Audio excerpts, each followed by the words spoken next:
Menjelang Malaysia Memilih, sekali lagi bersama saya Nazri Kahar dalam agenda Awani Menjelang Malaysia Memilih. Dan malam ini saya menampilkan seorang tokoh yang prolific dalam politik dan tidak asing lagi membawa suara negara dalam isu-isu luar negara ataupun bagaimana negara Malaysia berada di platform antara bangsa dan multiculturalism.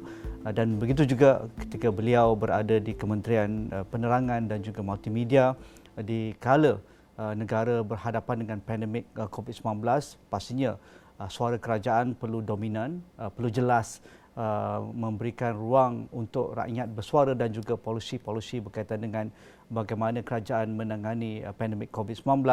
Dan sebelum itu, beliau juga antara juara mengangkat suara mahasiswa dan juga pengajian tinggi, di mana ketika menjawat jawatan sebagai menteri di pengajian tinggi, banyak reformasi dan transformasi berkaitan dengan AUKU, berkaitan dengan pengajian tinggi, kebebasan akademia dan sebagainya. Dan pastinya bukan asing lagi di Esok Awani, Datuk Seri Saifuddin Abdullah. Terima kasih Datuk Seri. Terima kasih. Walaupun sibuk dalam masa yang cukup kritikal untuk berhadapan dengan Peraya Umum ke-15, tetapi Datuk Seri nampaknya berhadapan gelanggang PRU ke-15 sudah pun dibuka, walaupun majoriti Menteri Kabinet dalam gagasan kerajaan ini tidak bersetuju dengan pandangan Perdana Menteri untuk membubarkan Parlimen, tetapi nasi sudah pun menjadi bubur, nampaknya gelanggang sudah pun dibuka. Bagi Datuk Seri sendiri, apakah maksud Peraya Umum ke-15 dan sejarah Datuk Seri dalam politik? Jadi apa yang membezakan? Saya kira kali ini mungkin pilihan raya umum yang paling tidak dapat diramal keputusannya. Kumpulan manakah agaknya yang akan membentuk kerajaan? Dan juga kerana ia dilangsungkan dalam suasana hujan musim tengkujuh, itu yang merisaukan sebahagian besar daripada kami. Kita ini sebagai orang politik percaya kepada demokrasi, kita percaya bahawa harus ada pilihan raya. Dan kita sentiasa bersedia. Tapi kita nak pilihan raya itu dalam waktu tenang. Bukan waktu orang gundah gulana. Sebab kita percaya demokrasi yang sihat ialah pilihan rayanya itu seramai mungkin orang turun. Jadi sebab itu kita cuba mengelak daripada musim tengkujuh. Namun demikian pada saya, kalau kami di Perikatan Nasional, ada dua. Satu ialah jangka pendek. Jangka pendek ialah PRU 15 ini kita ingin menawarkan kerajaan yang bersih dan stabil. Ini penting. Bersih kerana orang sudah muak dengan rasuah, dengan kluster mahkamah. Kita nak menegakkan kerajaan yang berintegriti.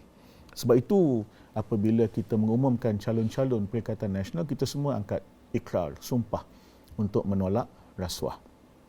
Stabil sebab kita nak pulihkan ekonomi. Untuk jaminan masa depan. Kita nak supaya kerja-kerja menyediakan pekerjaan, menyediakan perniagaan yang lebih baik, menyediakan pertumbuhan ekonomi yang lebih segar, itu mesti dilaksanakan. Namun kita tak boleh hanya melihat PRU 15 sebab perjalanan politik ini panjang. Yang penting ialah dari segi jangka panjang atau jangka sederhana bagaimana. Pada saya, kita harus sentiasa cuba membangunkan demokrasi yang lebih matang, demokrasi yang moderat, demokrasi yang multicultural, demokrasi yang bertanggungjawab, responsible demokrasi. Sebab itu saya dan 9 lagi orang ahli parlimen menubuhkan suatu kumpulan rentas parti yang diketuai oleh saudara Ahmad Fadli Syari, Ketua Pemuda Perikatan Nasional. Dan ini rentas parti, ada Lembah Pantai di situ, ada ahli-ahli politik pembangkang yang lain, untuk mencadangkan suatu undang-undang baru yang dipanggil Undang-Undang Pendanaan Politik. Sudah pun dihantar kepada pihak kerajaan dan Menteri Undang-Undang yang lepas pun dah kata ini dalam proses tapi tak sempat. Tak sempat. Tapi itulah maknanya jangka sederhana dan panjang mesti difikirkan melewati hanya PRU 15. Datuk Seri datang daripada akademik pemuda, datang daripada belia, dan itu mewarnai bagaimana Datuk Seri mengangkat, memperkasa ataupun mendayakan belia dan anak muda. Tetapi nampaknya inilah gelanggangnya pilihan raya umum ke-15 apabila hak undi 18 itu diterjemahkan dengan undang-undang dan secara automatiknya anak muda apabila melewati umur 18 tahun mereka sudah ada dalam daftar pemilih yang sah SPR.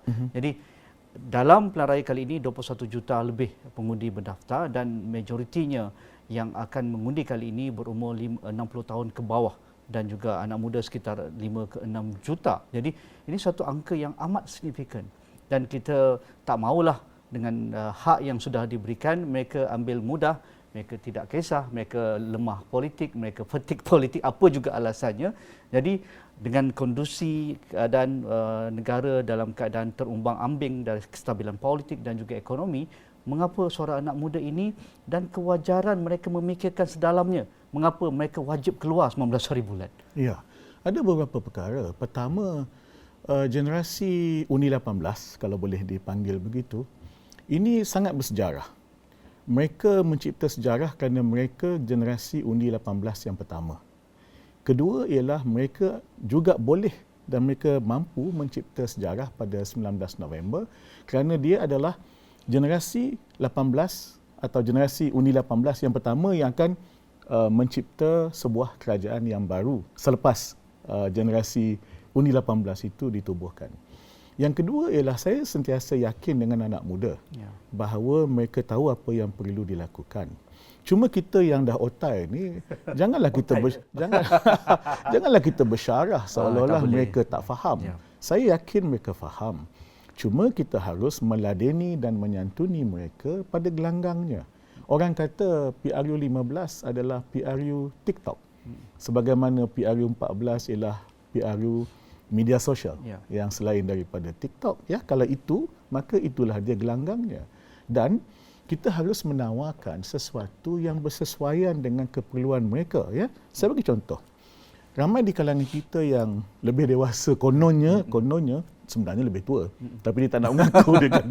Dia kata, oh, orang muda ni tidak ada loyalty kepada pekerjaan, mereka ini sesuka hati untuk berhenti kerja. Saya tak melihatnya begitu.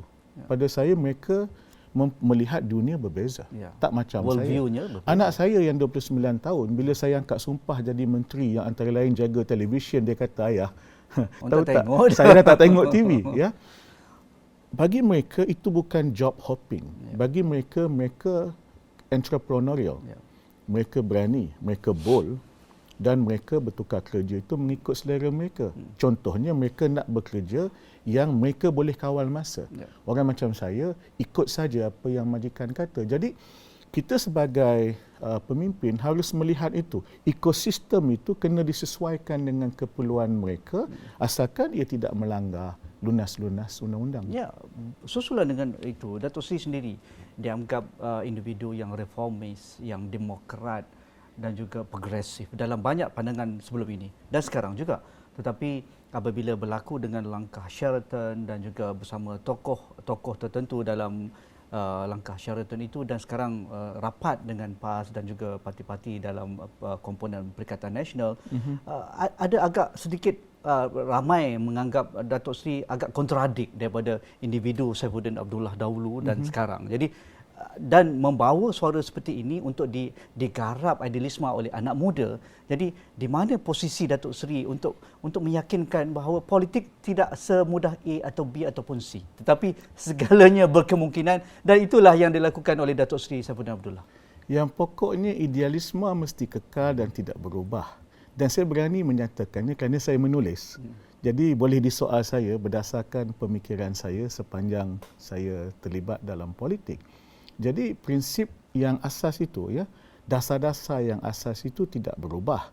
Yang paling mustahak ialah bagaimana kita melalui liku-liku politik itu. Misalnya dalam Perikatan Nasional, ada sebuah parti iaitu PAS. PAS juga nampaknya semakin sentris berbanding satu ketika dulu. Ada Bersatu. Apabila saya dan kawan-kawan memasuki Bersatu, kami minta supaya Bersatu itu diubah perlembagaannya daripada hanya sebuah parti pribumi kepada parti yang membuka kepada bukan Melayu. dan Perlembagaan Bersatu telah dipinda, walaupun tidak 100% seperti yang saya mungkin idamkan, tapi tak mengapa, ini satu proses dan sudah diumumkan calon-calon bersatu yang China, yang India, maknanya bersatu berubah dan yang penting ialah semua orang menuju ke tengah. Sebab itu sebenarnya yang diinginkan oleh majoriti rakyat Malaysia. Jadi label-label politik itu sementara. Perjalanannya mesti menuju ke tengah, menjunjung perlembagaan. Misalnya, tidak ada dalam Perikatan Nasional niat sedikit pun untuk lari dari misalnya perkara 3 perlembagaan. Islam, agama persekutuan. Tetapi agama-agama lain itu bebas diamalkan oleh penganut mereka secara aman dan harmoni di seluruh negara. Itu lebih kurang ayatnya. Dan perkara 8 tentang diskriminasi.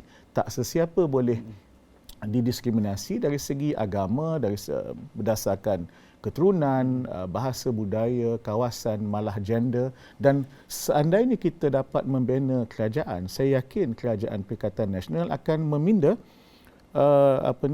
saya akan mencadangkan dipinda lagi perkara 8 untuk memasukkan juga tidak boleh diskriminasi berdasarkan misal kata OKU, golongan rentan dan sebagainya. Itu Sri.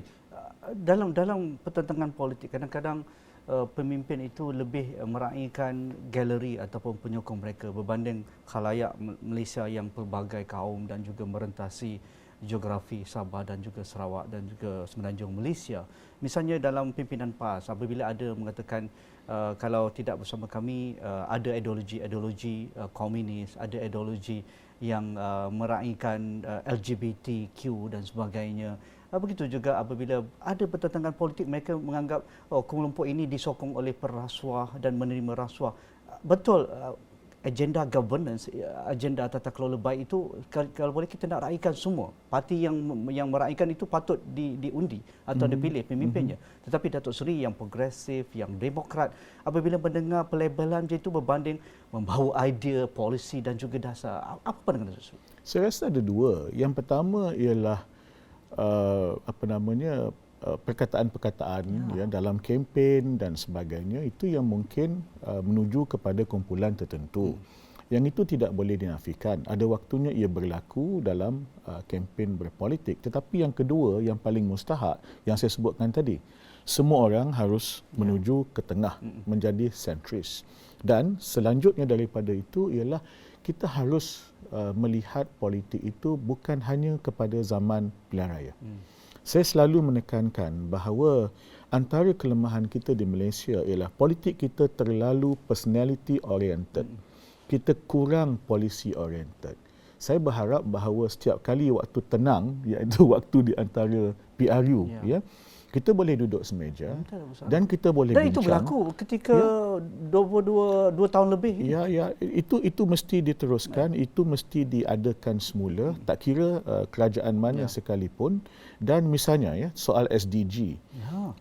Kita ada 57 orang ahli parlimen yang rentas parti yang bekerjasama bagaimana hendak istilah bahasa Inggerisnya localizing, istilah bahasa Melayunya kalau saya tak silap ialah penyetempatan.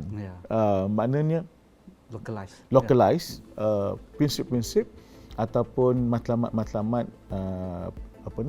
matlamat pembangunan mampan yang PBB itu ada 165 matlamat tu, macam mana nak buat di Indra Mahkota, macam mana nak dibuat di Mersing dan sebagainya. Jadi boleh saja duduk semeja ahli-ahli politik yang ingin membicarakan polisi ataupun dasar.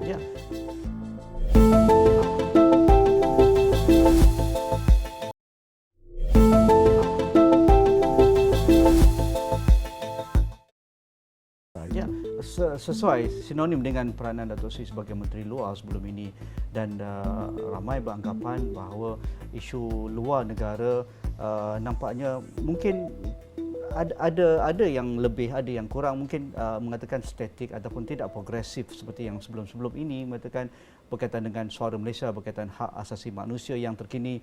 Malaysia tidak mengundi untuk meletakkan China apabila hal berkaitan dengan Uyghur itu diangkat sebagai perkara yang penting untuk hak asasi diperjuangkan di PBB. Begitu juga berkaitan dengan isu pelarian Rohingya. Ya, kita ada, tetapi agak kontradiktif apabila Datuk Seri menganggap pelarian betul perlu diraikan, UNHCR perlu juga berbincang dengan kerajaan bagaimana kalau perlu kekal di Malaysia dan sebagainya, tetapi menteri lain kata kita kena hantar kerana mereka tidak ada status yang kita perlu raikan dan ramai dekat Malaysia ini. Jadi di mana Datuk Seri melihat pasca pilihan raya ini, mungkin Datuk Seri sebahagian juga kerajaan, jadi adakah ada sebahagian mengatakan perlu ada kertas putih berkaitan dengan dasar luar negara, kerana kita tidak boleh lagi berkompromi dengan isu-isu dunia multilateral dan juga geopolitik ini. Malaysia perlu ke hadapan. Saya setuju untuk kita adakan sebuah kertas putih. Sebab itu 2 kali saya jadi Menteri Luar, saya menulis kerangka dasar luar Malaysia. Pertama pada tahun 2018 untuk Malaysia baru, dan kedua pada tahun 2021 untuk Malaysia di pentas dunia pasca pandemik. Untuk menentukan dasar luar itu tertulis supaya dasar itu tidak mudah goyah, dan kalau ada strategi itu menepati dasar itu. Dan kita terperangkap dalam suatu pertembungan dunia yang besar. Sekarang ini ada 2 kluster atau 2 masalah.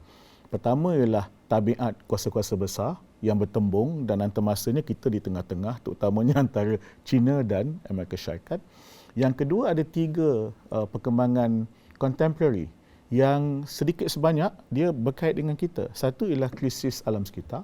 Yang kedua ialah perkembangan teknologi yang membawa banyak kemajuan, tapi juga isu-isu manusiawi terbabit sama. Dan yang ketiga ialah arkitektur antarabangsa, sama ada dari segi keuangan, perdagangan, ekonomi. Dan sebab itu kita memperjuangkan misalnya reformasi PBB.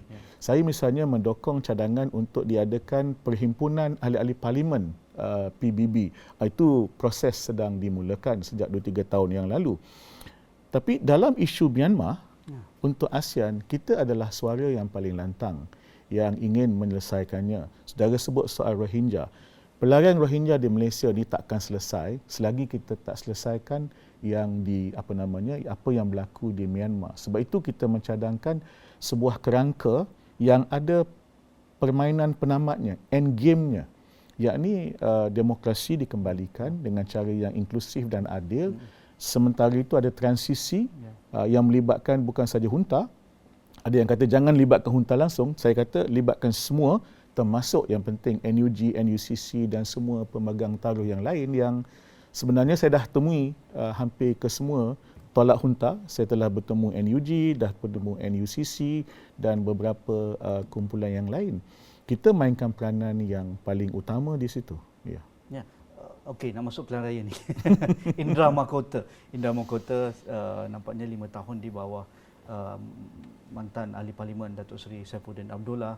Ketika itu di bawah payung Pakatan Harapan, kalau spesifiknya PKR, dan DUN di bawah Indra Mahkota pun berserah, dan juga Semambu juga di bawah PKR dan juga Pakatan Harapan dengan majoriti. Semambu ya. PKR berserah bawah PAS. Bawah PAS, ya. Majoriti 10,000 lebih. Ya, Datuk Seri menang. Jadi apa tawaran untuk Indra Mahkota kali ini? Saya fikir 4 tahun itu sangat mendidik saya sebagai ahli parlimen sekali lagi, dan saya sangat berterima kasih kepada warga. Kami panggil IM. IM ya, Indra Mahkota IM. Nama timbangannya ataupun IMku ya. Jadi terima kasih sangat kepada segala sokongan dan dokongan. Dan untuk masa hadapan, pada saya ada 3 perkara. Pertama sekali ekonomi. Kita kena pulihkan ekonomi untuk jaminan masa depan. Dan untuk ekonomi itu khusus, saya fikir kita boleh bangunkan Indra Mahkota atau IM sebagai kota ekonomi digital yang bertaraf antarabangsa. Yang kedua ialah pendidikan.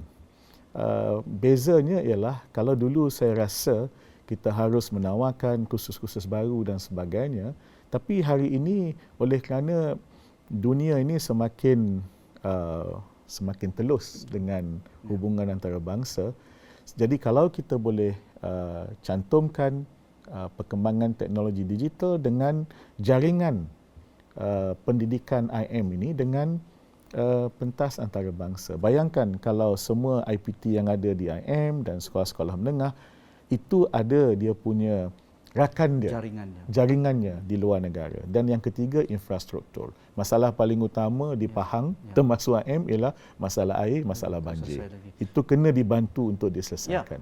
Dalam isu berkaitan dengan ekonomi itu, antara orang kata pun hub yang utama dilihat apabila lalu nak pergi ke Cerating Beserah tu, Taman Industri Kuantan Malaysia China, MCKIP. Tetapi ramai juga di kalangan orang tempatan apabila saya turun ke Padang, mereka rasa itu menjadi koloni orang Cina. Kerana mereka tertutup, mereka buat bisnes sama mereka, buat makan sama mereka, mereka bersosial sama mereka. Kalau ada pun orang luar ni macam orang asing lah. Maksudnya orang tempatan lah, ada rujuk dia orang luar tu.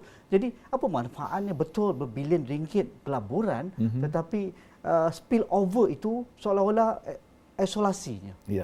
Ada dua. Satunya ialah dari segi cukai, itu kita dapat. Yang keduanya ada juga peluang pekerjaan. Tapi yang ketiga ialah harus diberi suntikan baru. Jadi MCKIP 2.0. Itu di bawah federal ataupun state? Dua-dua. Dia kena dua-dua. Sebab itu tak boleh jadi hanya ahli parlimen. Dia kena menang federal dan juga kalau boleh insya-Allah menang di negeri Pahang. Bagi suntikan baru kepada MCKIP 2.0 itu dengan mengikut sertakan lebih ramai penglibatan orang tempatan, syarikat tempatan, KS tempatan dan sebagainya. Dan antara kluster ekonomi yang paling mudah, bukanlah mudah tapi harus disegerakan itu sekali lagi ekonomi digital. 3,500 ekar MCKIP itu 3 bahagian yang tujuan dia ialah industri berat dan industri sederhana. Jadi saya kata harus ada suntikan baru iaitu industri digital. Jadi adalah syarikat pemula, anak-anak muda tempatan dan sebagainya yang boleh merasai kepentingannya dan ada limpahan kepada Kak Zah yang jual kuih di Cendrawasih dan Pak Awang yang ada colek tepung dia sedap di Pantai Beserah itu. You kena datang. Tuan Sri, bagi anak muda di Beserah dan juga di Parlimen Indra Mahkota, kerana mereka kalau boleh tak nak ke Lembah Kelang. Kalau ada ruang untuk menjadi entrepreneur, untuk usahawan ataupun peluang pekerja di peringkat swasta dan sebagainya. Tetapi nampaknya betul pelaburan asing itu berbilion dan kita tahu Gebeng semua itu di bawah kawasan Indra Mahkota. Tetapi mereka mahu terlibat sama. Mereka mahu mereka mampu hidup dengan kos hidup yang seadilnya dan bermaruah di Indra Mahkota. Kalau besarnya di Kuantan lah ataupun lebih besarnya Pahang. Tetapi nampaknya seolah-olah sama pula. Lembah Kelang pun tinggi, di Indra Mahkota pun tinggi. Rumah pun lebih kurang mahal juga. Yalah, harga roti canai pun di IM ada masa macam sama dengan di KL. Tapi itulah pokok pangkalnya, kita harus mengakar-umbikan industri yang ada, segala prasarana yang ada. Saya misalnya 4 tahun yang lalu memulakan satu program yang dipanggil IM Futures. Yang itu memang merujuk kepada bidang ekonomi digital, bermula dengan sekolahnya, dengan robotiknya, dengan sebagainya. Tapi apakan daya, ialah bukanlah nak salahkan COVID, tetapi beberapa aktiviti yang sudah dimulakan itu terpaksa tertangguh kerana hampir 2 tahun kita tak boleh nak berjumpa, tak boleh nak buat aktiviti. Tapi kalau itu dihidupkan semula, ada jaringan guru-guru STEM yang cukup committed. UIA juga ada projek yang merujuk kepada hal yang sama. Ada sebuah sekolah yang SHARK, dipanggil orang sana panggil SHARK, sekolah menengah kebangsaan itu yang memang klusternya ialah robotik. Jadi yang nak dilakukan sebagai ahli parlimen ialah bagaimana kita mencantumkan semua sumber tenaga, sumber fikir dan sumber minda yang sedia ada itu, dan dengan sedikit sebanyak insentif kepada bidang ini, saya fikir kita boleh sekali lagi lah kalau guna localize industri yang orang hanya lihat di sebelah pantai barat itu boleh. Apalagi kita ada pelabuhan. Ya, betul. Dan kabarnya akan ada lapangan terbang Israel pun ada. Di IM kita akan jadi tuan rumah kepada pusat pentadbiran kerajaan negeri sebab dia akan pindah dari tengah-tengah bandaraya Kuantan ke pusat pentadbiran Sultan Ahmad Shah yang sedang dibina, insya-Allah tahun depan mula beroperasi. Jadi semua itu harus digabung jalinkan dan titik-titik yang mana yang terputus itu kena disambungkan. Akhir sekali, kalau Datuk Seri awal tadi menganggap Pilihan Raya Umum ke-15 ini kelihatannya tidak akan ada pemenang yang jelas dan koalisi mana yang boleh membentuk kalau tanpa ada koalisi ataupun electoral pact selepas itu. Jadi adakah segalanya berkemungkinan dan rakyat sudah pun bersuara dan itu hak rakyat, setiap 5 tahun mereka perlu ke kotak undi untuk memilih, dan kali ini ada akta anti lompat parti, pendanaan politik nampaknya tak sempat, tetapi itu antara transformasi politik yang kita akan lihat dalam masa penggal akan datang. Adakah Datuk Seri merasakan sebagai demokrat tulen, sebagai reformis, ingin melihat bahawa kerajaan yang selepas ini dibentuk akan mengangkat semua suara-suara kepelbagaian ini? Kalau ada gabungan itu, gabungan yang akan mengiktiraf kepelbagaian, dan kita berada di satu negara yang moderat untuk membawa segala kebaikan, kelebihan Malaysia lebih tinggi ke hadapan. Majoriti rakyat Malaysia, saya cukup yakin adalah moderat. Ya. Dan yang mereka inginkan ialah sebuah kerajaan yang bersih, yang stabil, yang mampu membantu mereka, memfasilitasi mereka.